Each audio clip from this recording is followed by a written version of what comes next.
Hello everyone, नमस्कार दोस्तों। आइए स्टार्ट करते हैं अपनी इंग्लिश की क्लास। दोस्तों स्टार्ट कर चुके हैं हम लोग 101 ग्रामर रूल्स। जी हाँ, 101 ग्रामर के रूल्स, और पिछली क्लास में हमने 5 ग्रामर के रूल्स फिनिश कर लिए थे। दोस्तों स्टार्ट करते हैं नेक्स्ट 5 ग्रामर के रूल्स और देखते हैं कि कौन से हैं वो नेक्स्ट 5 ग्रामर के रूल्स जो कि banking exam, SSC exam, NDA, CDS या फिर दूसरे कंपटीशन एग्जाम्स के लिए बहुत इंपॉर्टेंट है। राइट तो दोस्तों आइए बिना देरी किए हुए और बिना किसी और बकवास के स्टार्ट करते हैं आज की ग्रामर की ये क्लास। देखते हैं कि कौन से नेक्स्ट 5 ग्रामर के रूल्स। लेकिन उससे पहले बस 2 सेकंड में आपसे कहना चाहूंगा, मेरे यहाँ जितने नए दोस्त हैं यहाँ पे दोस्तों, और जिन्होंने सब्सक्राइब नहीं किया है इस चैनल को, प्लीज सब्सक्राइब जरूर करें और बाकी वीडियो को लाइक और शेयर करना ना भूलें। Please please please, this is a great motivation for us if you do like और you know just share the video to your friends, to other channels, wherever you want to do this one, right? तो ठीक है दोस्तों, ये थी एक छोटी सी बात जो मैं आशा करता हूं आप लोग जरूर करेंगे। तो स्टार्ट करते हैं ग्रामर की ये क्लास और देखते हैं कि आज के नेक्स्ट 5 मेन ग्रामर के रूल्स कौन से हैं जो हमारे एग्जाम पॉइंट ऑफ व्यू से सबसे ज़्यादा इंपॉर्टेंट होने वाले हैं। काफ़ी स्टूडेंट्स के मैसेज आए, मुझे बहुत अच्छा लगा। मैं थैंक्स कहना चाहूँगा अपने सभी दोस्तों को जिनको ये क्लास अच्छी लगी प्रीवियस वाली, उन्होंने काफ़ी अप्रिशिएट किया। बस मुझे बताते रहिए कि आपको कैसी लगी क्लासेस और आपको बाकी क्या चाहिए जो आप एक्सपेक्ट करते हैं और आपको लगता है कि सर ये चीज़ें नहीं मिल पाती हैं हमें क्लासेस में, तो मैं आपको कोशिश करूँगा कि प्रोवाइड करा पाऊँ। ठीक है, तो चलिए आइए देखते हैं कि नेक्स्ट रूल हमारा कौन सा है दोस्तों आज का।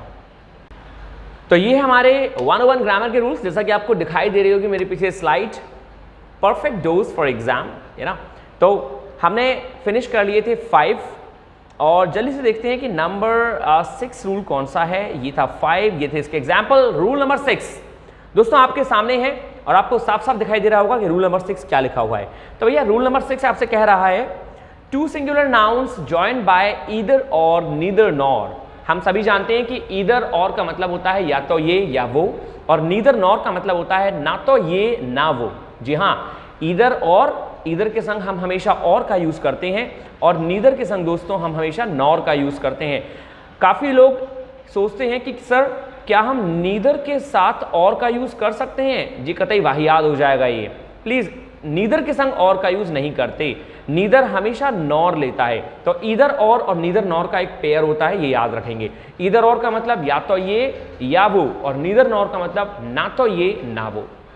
तो रूल ने कहा यदि 2 एक वचन संज्ञा सिंगुलर नाउन कनेक्ट होते हैं ईदर और नीदर नॉर से, तो दोस्तों वर्ब हमेशा सिंगुलर आती है, वर्ब हमेशा एक वचन आएगी। जैसे कि एग्जाम्पल में समझेंगे, ईदर कीर्ति और रूबी, या तो कीर्ति या रूबी, मतलब हमने दोनों सिंगुलर नाउन लिए। कीर्ति एक लड़की है और रूबी भी एक लड़की है, दोनों सिंगुलर हैं। आर क्लेवर, तो भाई या तो कीर्ति चालाक है या रूबी चालाक है, दोनों में से कोई एक चालाक है, इसीलिए आर ना आके इज आएगा। सबको बहुत सिंपल सा समझ में आया होगा कि इज क्यों आया, क्योंकि दोनों में से किसी एक की बात हो रही है। सेकेंड एग्जाम्पल है नीदर विशाल नॉर रोहन, ना तो विशाल और ना ही रोहन, मतलब हम जीरो की बात कर रहे हैं। फर्स्ट वाले एग्जाम्पल में हम बात कर रहे थे किसी एक की, लेकिन नीदर में हम जीरो की बात कर रहे हैं। तो 1 और 0 के लिए, 1 और 0 पर्सन के लिए हम हमेशा यूज करते हैं सिंगुलर वर्ब। तो ना तो विशाल ना ही Rohan have finished the work. तो यहाँ दोस्तों हैव जो होता है वो प्लूरल होता है, आप हैव के प्लेस पे लगाएंगे हैज फिनिश्ड द वर्क। तो has must be the right answer, क्योंकि हैज सिंगुलर होता है और हैव प्लूरल होता है, और ये टेंस कहलाता है प्रेजेंट परफेक्ट टेंस। ठीक है, रूल नंबर 3 कह रहा है दोस्तों आपसे ईदर अ पोस्टमैन और अ मिल्कमैन, या तो पोस्टमैन या फिर मिल्कमैन। तो यहाँ पे दोनों में से किसी एक की बात हो रही है। आर एट माई गेट, इन दोनों में से कोई एक मेरे गेट पर है, तो आर ना आके इज आएगा। क्यों आएगा इज? क्योंकि हम दोनों में से किसी एक की बात कर रहे हैं। तो रूल आपको सिंपल हुआ और क्लियर हुआ होगा कि जब हम बात करते हैं ईदर और नीदर नॉर की, whenever we are using either or and neither nor with a singular noun, then verb must be used singular, right? दोस्तों ये थे एग्जाम्पल्स। अब हैं आपके पास एरर्स। आपको बताना है मुझे मेरे कमेंट बॉक्स में लिख के ध्यान से कि इन तीनों में क्या एरर होना चाहिए, इन तीनों में क्या एरर होगा। Next rule number 7, two plural nouns joined by either or neither nor. दोस्तों वही रूल आ गया, लेकिन अब बात प्लूरल की हो रही है। पहले सिंगुलर की हो रही थी, अब बात प्लूरल की हो रही है। 2 प्लूरल नाउन जब जॉइंड होते हैं, कनेक्ट होते हैं ईदर और नीदर नॉर से, तो भैया प्लूरल वर्ब आएगी। सिंपल सी बात है, जब दो सिंगुलर थे तो सिंगुलर वर्ब आई, जब दोनों के दोनों प्लूरल हैं तो भैया किसी की भी बात करो वर्ब हमेशा प्लूरल ही आएगी। मतलब क्या कहना चाह रहा हूं मैं, एग्जाम्पल में देखेंगे। एग्जाम्पल में उसने कहा neither the Indians nor the Americans, ना तो भारतीय और ना ही अमेरिका के वासी, अमेरिका के लोग is taking part in the game, game में, खेल में पार्ट ले रहे हैं, भाग ले रहे हैं। ना तो इंडियंस भाग ले रहे हैं और ना ही अमेरिकन्स भाग ले रहे हैं। तो भाई इंडियंस में भी बहुत सारे लोग हैं और अमेरिकन्स में भी बहुत सारे लोग हैं, तो चूंकि दोनों प्लूरल की बात कर रहे हैं हम लोग, तो यहाँ वर्ब भी प्लूरल ही आएगी। तो यहाँ इसके प्लेस पे क्या आएगा, आर। रूल नंबर सेकंड बहुत इंपॉर्टेंट है, ध्यान रखिएगा, यदि दोनों जगह प्लूरल लगा हुआ है तो वर्ब भी प्लूरल आती है। सेकंड एग्जांपल क्या कह रहा है आपसे, ईदर स्टूडेंट्स प्लूरल है और टीचर्स प्लूरल है, does not participate in the drama, वो दोनों या तो बच्चे मतलब स्टूडेंट छात्र और या फिर अध्यापक पार्टिसिपेट नहीं करते हैं, भाग नहीं लेते हैं ड्रामा में। तो दोस्तों वही वाली बात आ गई कि यहाँ दोनों के दोनों भाग नहीं ले रहे हैं ड्रामा में, तो डज नॉट प्रेजेंट इंडेफिनिट की फॉर्म है जो कि सिंगुलर है। डज में से ईएस हटा देंगे तो डू बन जाएगा और ये प्लूरल बन गया। क्योंकि दोनों प्लूरल हैं और हमें वर्ब जरूरत है प्लूरल की, इसीलिए डू नॉट आ जाएगा। आई होप कि आपको ये क्लियर हुआ होगा कि डू नॉट क्यों आया। सिंपल था। नंबर नेक्स्ट दोस्तों दे रखा है आपको फाइंड आउट एरर्स। ये दो एरर्स हैं, आपको बताना है मेरे कमेंट बॉक्स में लिख के नीचे कि भाई क्या एरर होना चाहिए इन दोनों में, ठीक है। रूल नंबर थर्ड मेरे दोस्तों, थर्ड मतलब रूल नंबर 8। आज का रूल नंबर 8 है when one singular noun and one plural noun, जब एक सिंगुलर नाउन एक वचन और एक प्लूरल नाउन कनेक्ट होते हैं ईदर और नीदर नॉर से। वाओ, तीनों के तीनों रूल ईदर और नीदर के आए हैं, लेकिन तीनों अलग अलग हैं।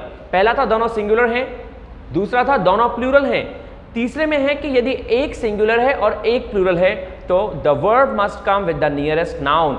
तो वर्ब हमेशा आती है जो उसके बगल में नाउन होता है। जहां वर्ब आ रही है उसके बगल में यदि सिंगुलर नाउन है तो वर्ब सिंगुलर आएगी, उसके बगल में यदि प्लूरल नाउन है तो वर्ब प्लूरल आएगी। What does it mean? So I mean number 1 example देखेंगे आप लोग। Neither the commander nor the soldiers, ना तो कमांडर और ना ही soldiers is taking part in the game, game में पार्ट ले रहे हैं। मतलब इन दोनों में से कमांडर और सोल्जर्स में से कोई भी गेम में पार्ट नहीं ले रहा। तो दोस्तों आपने देखा कि इज जो है यहाँ पे वर्ब है। अब चूंकि इज वर्ब है और इसके बगल का जो सब्जेक्ट है वो सोल्जर्स है, प्लूरल है ना, तो वही तो रूल था। यदि एक सिंगुलर कमांडर सिंगुलर है, राइट, और दोस्तों सोल्जर्स प्लूरल है, एक सिंगुलर और एक प्लूरल यूज हो तो वर्ब के बगल में जो लगता है, मतलब यहाँ पे नाउन लगा है प्लूरल, तो वर्ब प्लूरल आएगी। तो इसके प्लेस पे क्या आ जाएगा, आर आ जाएगा। So R must be the right answer. ऐसी सेकेंड एग्जाम्पल देखेंगे, ईदर अ स्टूडेंट और टीचर्स, यहां भी सेम बात कही है। स्टूडेंट दोस्तों सिंगुलर है और टीचर्स प्लूरल है, तो चूंकि डज नॉट लगा है और इसके बगल में टीचर्स है, टीचर्स प्लूरल है और प्लूरल वर्ब डज नहीं होती, डू होती है, तो do not participate in the drama. तो या तो टीचर्स और या स्टूडेंट, तो लास्ट में टीचर्स है, नहीं पार्टिसिपेट कर सकते ड्रामा में, तो डू नॉट आएगा। क्योंकि एक सिंगुलर और एक प्लूरल हो यदि नाउन, तो जो बाद वाला होता है उसके अकॉर्डिंग वर्ब आती है। मैं आशा करता हूं कि आपको समझ में आया होगा कि यहां पे वर्ब का क्या फंडा था। सिंपल था दोस्तों। चलिए अब इसके लिए भी आपके पास दो एरर्स दे रखे हैं, यहाँ पे आपको फाइंड आउट करना है कि इन दोनों एरर्स में क्या एरर होगा। यहाँ कुछ ना कुछ एरर होगा, मुझे बताना है कमेंट बॉक्स में लिख के कि क्या सही एरर होना चाहिए। Rule number 4 means rule number 9 आज का। दोस्तों आज का रूल ये कह रहा है, rule number 9, when words like either of, neither of, each of और everyone of plus plural noun हो, तो सेंटेंस ने कहा यदि सेंटेंस में ईदर के संग और लगता है, नीदर के संग नॉर लगता है, लेकिन मान लीजिए और नॉर ना लग के यहाँ पे है either of, neither of, each of या एवरीवन ऑफ और इनके संग प्लूरल नाउन यूज है, तो दोस्तों वर्ब जो होगी वो हमेशा सिंगुलर होगी। जी हाँ, क्योंकि ईदर, नीदर, ईच, एवरी ये हमेशा वर्ब सिंगुलर लेते हैं, इनके संग फिर चाहे प्लूरल वर्ड ही क्यों ना आया हो। मैं क्या कहना चाह रहा हूं, बड़ी अटपटी सी बात कह रहा हूं मैं, अभी एग्जाम्पल से समझेंगे। देखिए एग्जाम्पल बहुत सिंपल है। नंबर 1 दोस्तों, ईदर ऑफ द 2 गर्ल्स, इन दोनों लड़कियों में से कोई एक लड़की की बात हो रही है, तो ईदर के संग और यूज नहीं है, यहां पे कह रहा है either of, either of the two girls, लेकिन चूंकि सब्जेक्ट हमारा ईदर है तो वर्ब आर ना आके इज आ जाएगी। Either of the two girls is an American, इन दोनों में से कोई एक लड़की अमेरिकन है, इज द राइट आंसर। ऐसे ही example number second, neither of the two ideas, मतलब दोनों आइडियाज में से कोई भी आइडिया, हमने दो आइडिया की बात करी लेकिन दोनों में से कोई भी नहीं, तो नीदर यहाँ पे सब्जेक्ट है, वर्ब आर लगी है, तो चूंकि वर्ब हमारी सिंगुलर आनी चाहिए तो neither of the ideas is practical. कभी भी ये मत सोचिएगा कि बगल में जो हमारा नाउन है यहाँ पे टू गर्ल्स था, यहाँ पे आइडियाज है तो वर्ब प्लूरल आएगी, नहीं, वो ईदर और नीदर नॉर के केस में होता है, राइट। लेकिन यहाँ ईदर ऑफ लग गया, नीदर ऑफ लग गया दोस्तों, तो ये आपको याद करना पड़ेगा। You must have in your mind that what I am talking about, what I am talking to you, you must like just feed in your mind so that you can recall them easily। Singular verb क्यों आएगी? क्योंकि either neither हमेशा singular लेते हैं, चाहे इनके संग plural word ही क्यों ना आया हो, ईदर ऑफ के संग और नीदर ऑफ के साथ। सिंपल, आपको और अच्छे से क्लियर होगा जब आप इसके ये एरर्स कर जाएंगे। दोस्तों ये इसके दो एरर दे रखे हैं, इनको प्लीज जरूर करिएगा और मेरे कमेंट बॉक्स में मुझे जरूर बताइएगा आंसर इसके। रूल नंबर लास्ट आज का, रूल नंबर 10, और रूल नंबर 10 कह रहा है आपसे when two nouns are connected by each or every. अब ईदर नीदर की बात नहीं हो रही है, अब वो कहना चाह रहा है जब दो नाउन कनेक्ट होते हैं दोस्तों ईच और एवरी से और प्रेसिडेड बाय एंड, और एंड के द्वारा आगे बढ़ाए जाते हैं, मतलब उनमें एंड लगा हुआ हो, must be used with a singular verb, तो उनके संग सिंगुलर वर्ब लगती है। क्या कहना चाह रहा हूं मैं कहना चाह रहा हूं यदि सेंटेंस में ईच और एवरी का यूज है और इनके संग एंड के संग कोई और वर्ड भी यूज है, तो लोग अक्सर ये सोचते हैं कि एंड के संग जो दोस्तों वर्ब आती है वो हमेशा प्लूरल वर्ब आती है, राइट। लेकिन यदि ये एंड ईच और एवरी के संग आया हुआ है, किसके साथ? ईच और एवरी के साथ, तो दोस्तों यहां वर्ब प्लूरल नहीं, यहां वर्ब सिंगुलर आएगी। मतलब एग्जाम्पल समझेंगे। नंबर 1 एग्जाम्पल दे रखा है every man and women, every man and women मतलब प्रत्येक आदमी और औरत। अब यहां पे एंड लगा हुआ है, मैन और वुमेन की बात की है, तो हाँ जी वेयर आना चाहिए, कोई दिक्कत नहीं, हम वेयर यूज कर लेंगे। लेकिन भैया यहाँ पे एवरी आया हुआ है और एवरी के साथ हम कभी भी वेयर का यूज नहीं करते, यहाँ पे हम हमेशा हर कंडीशन में वॉज लगाएंगे। भले ही एंड से कनेक्ट है, दो सब्जेक्ट हैं, लेकिन एम्फेसिस कर रहा है, ये दबाव डाल रहा है प्रत्येक आदमी, मतलब एक एक आदमी और एक एक औरत, तो एक एक की बात कर रहा है ना, इसलिए वर्ब यहाँ पे वॉज आएगी। तो every man and women was killed by terrorists and that's it, right दोस्तों। ऐसे सेकंड एग्जांपल देखेंगे। सेकंड एग्जांपल कह रहा है आपसे ईच गर्ल एंड बॉय, वही वाली बात, यहाँ पे एंड जुड़ा है गर्ल और बॉय से, तो गर्ल और बॉय दो सब्जेक्ट जरूर हैं, लेकिन भैया चूंकि सब्जेक्ट हमारा मेन है ईच, प्रत्येक मतलब एक एक, तो ईच के संग वर्ब हमेशा सिंगुलर आएगी और हैव के प्लेस पे आएगा has. Each girl and boy has been taught grammar, दोस्तों ये पैसिव वॉइस है, जैसे ऊपर वाले में वॉज के संग किल्ड आया था, ये पैसिव वॉइस है। काफी लोग कहते हैं सर वॉज वेयर के संग तो आईएनजी फॉर्म आती है, वो टेंस में आती है, वो सिंपल एक्टिव टेंस में आती है, पास्ट कंटिन्यूअस में, लेकिन वो ये जो वॉज और थर्ड फॉर्म है ये पैसिव वॉइस का टेंस है। ऐसे ही हैज बीन टॉट, ये पैसिव वॉइस है प्रेजेंट परफेक्ट का। तो सेंटेंस हो गया each girl and boy has been taught grammar, इनको ग्रामर सिखाई गई है, प्रत्येक लड़की को प्रत्येक लड़के को। ईच के लिए सिंगुलर वर्ब हैज, क्योंकि हैव प्लूरल होता है, आपको मैंने पिछली क्लास में बताया था, यदि नहीं आपने ज्वाइन की थी पिछली क्लास तो याद रखेंगे और प्लीज उसको जरूर देख लीजिएगा। हैव प्लूरल वर्ब है दोस्तों, हैव प्लूरल वर्ब होती है और हैज जो है वो सिंगुलर वर्ब होती है, राइट, हेल्पिंग वर्ब के तौर पे। तो ये था दोस्तों एग्जाम्पल, और ये हैं आपके एरर्स जो कि आपको दो एरर करने हैं, और इन दोनों में आपको एरर फाइंड आउट करना है और मुझे बताना है कि सही एरर क्या होना चाहिए इन दोनों का। ठीक है दोस्तों, तो बहुत सिंपल है और मेरे कमेंट बॉक्स पे आप मुझे जरूर लिखेंगे। इसके बाद मैं आपको जल्दी से जो मैंने आपको एरर्स दिए मैं उसके आंसर बता देता हूं शुरू से। जैसे ये है कि आपने जो कमेंट बॉक्स में लिखा है और या फिर आप जो लिखने वाले हैं उनके आंसर्स आपको मालूम पड़ जाएंगे। तो स्टार्ट करते हैं रूल नंबर 1 से दोबारा, मतलब रूल नंबर 6। तो रूल नंबर 6 के दोस्तों एरर थे 2, 3। Neither my brother nor my friend, यहां हैव के प्लेस पे हैज आएगा। क्यों आएगा हैज? क्योंकि नीदर और नॉर से कनेक्ट है माई ब्रदर और माई फ्रेंड। नीदर नॉर के संग यदि दो सिंगुलर सब्जेक्ट जुड़ते हैं तो वर्ब हमेशा सिंगुलर आती है, इसीलिए आया neither my brother nor my friend has held a party, right. Held a party का मतलब हो गया ना तो मेरे भाई ने और ना ही मेरे दोस्त ने मुझे पार्टी दी। सेकंड कह रहा है इधर अ पेन और अ पेंसिल, या तो पेन या पेंसिल दोनों में से किसी एक की बात हो रही है दोस्तों, तो पैसिव वॉइस यूज है, has been given to him, उसे दिया गया, तो हैज आएगा सिंगुलर वर्ब, क्योंकि यहाँ पे दोनों सिंगुलर हैं। नंबर थर्ड कह रहा है मेरे दोस्तों neither Gujarat not Uttarakhand come in southern area या सदर्न इंडिया, ना तो गुजरात और ना ही उत्तराखंड सदर्न इंडिया में आते हैं, तो यहाँ पे कम नहीं आना चाहिए, कम्स आना चाहिए, क्योंकि कम प्लूरल वर्ब होती है और आपको सिंगुलर लगानी है तो कम्स आएगा। राइट, मुझे बताएंगे कि कितने सही हुए हैं आपके और कितना समझ में आया। नंबर 7 रूल के जो दोस्तों जो एरर थे वो थे neither my brothers nor my friends, दोनों प्लूरल हैं तो वर्ब प्लूरल आएगी, यहाँ हैज नहीं आना चाहिए, ये हैव आना चाहिए। दोस्तों ये चुटकियों का गेम है आपके, आप आसानी से कर सकते हैं, बस ध्यान से सुनेंगे मुझे।